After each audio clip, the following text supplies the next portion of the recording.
Picture this. Halley's Comet is hurtling through the solar system on this massive, highly elongated elliptical orbit. Now, how do scientists know for sure if another celestial body, maybe an asteroid on a parabolic trajectory, is going to smash into it? They can't just draw two straight lines and hope for the best, right? They're dealing with curves in space. To figure out if these paths cross at the exact same time, they have to use systems of nonlinear equations. And that's exactly the kind of math we're diving into today.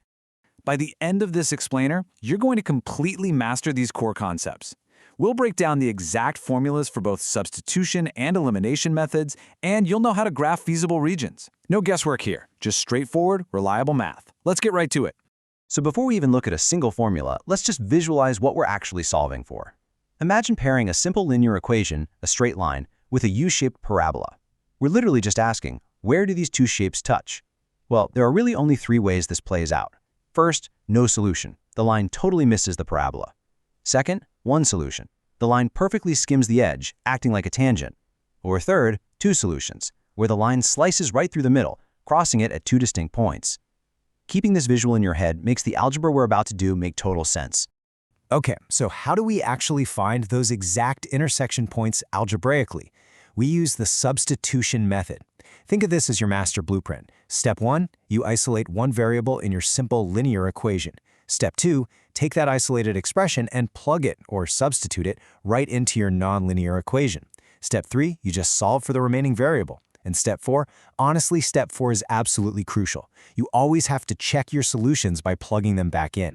Let's look at a concrete example. Say we have a linear equation, x minus y equals -1, and a parabola, y equals x squared plus 1. Following our blueprint, we first solve that linear equation for x. Just add y to both sides, and boom, x equals y minus 1. Now, take that y minus 1 and swap it in for x in the parabola equation. Our new equation becomes y equals the quantity of y minus 1 squared plus 1. If you expand that out, you get y equals y squared minus 2y plus 1 plus another 1. Simplify it, and we have this nice, neat quadratic equation. 0 equals y squared minus 3y plus 2. Factor that, and your y values reveal themselves as 2 and 1. Plug those back into our first equation, and you get the corresponding x values of 1 and 0. So our line crosses the parabola at the exact coordinates of 1, 2 and 0, 1. Now wait just a second, this is super important. A question I always get from students right about here is, hey, couldn't we have just substituted our y values directly into the second equation? You know, the one at the x squared, instead of the linear one? The short answer is yes, but it's a massive trap. Because x is squared in that second equation, substituting there can spawn what we call extraneous solutions, basically fake answers that trick you. Look what happens if we plug our y value of 2 into the parabola, y equals x squared plus 1. We get 2 equals x squared plus 1, which means x squared equals 1. Take the square root and suddenly x equals plus or minus 1. But hold on, -1 is an extraneous solution. The point -1, 2 absolutely does not work in our linear equation. So golden rule here, always substitute back into the linear equation to stay safe. Knowing when to use which method is honestly half the battle. Substitution is absolutely fantastic when you have one linear equation and one nonlinear one, like the line and parabola we just did. But what if both of your equations are nonlinear? Like what if both x and y are squared in both equations? That's when substitution becomes a total nightmare, and we need a different tool, the elimination method. To really see why substitution gets so messy with two squared equations, just imagine trying to find where a circle and an ellipse intersect. It's wild.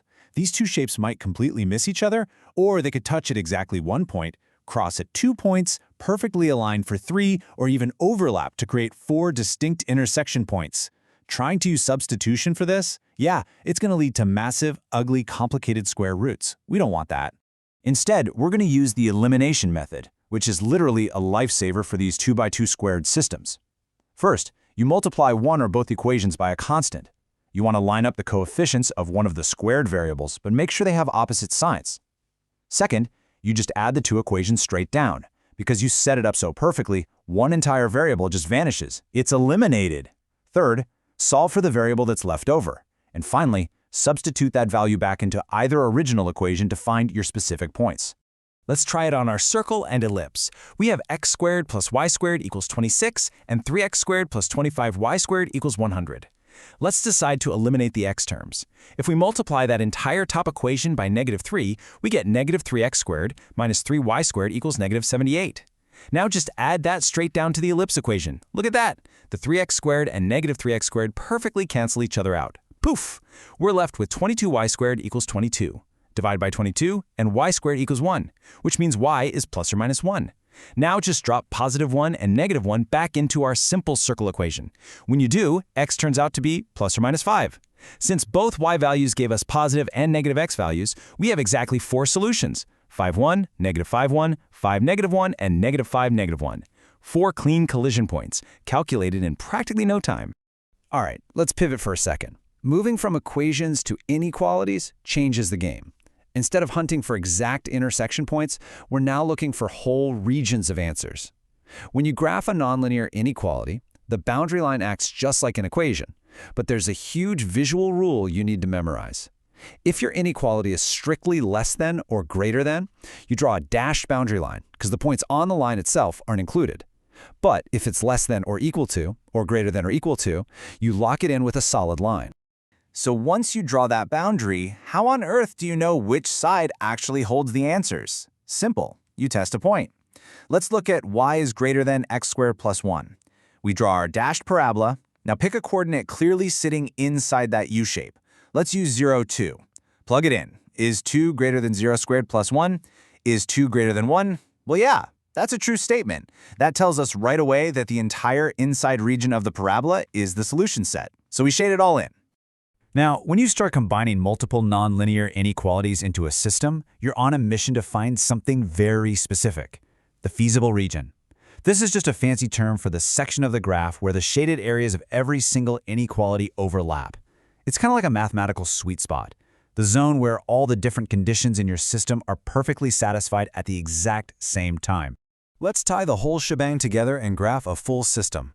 Say we have x squared minus y is less than or equal to 0, and 2x squared plus y is less than or equal to 12. Before we even think about shading, we have to find where these two parabolas intersect using our trusty elimination method.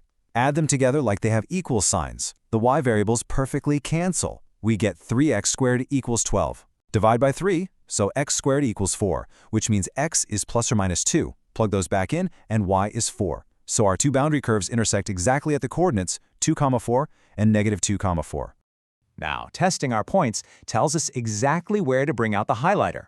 We find out we need to shade below the top parabola, which is opening downward, and above the bottom parabola, which opens upward. Look at that space where the two shaded regions overlap. It creates this perfectly trapped, enclosed zone right between the intersecting curves.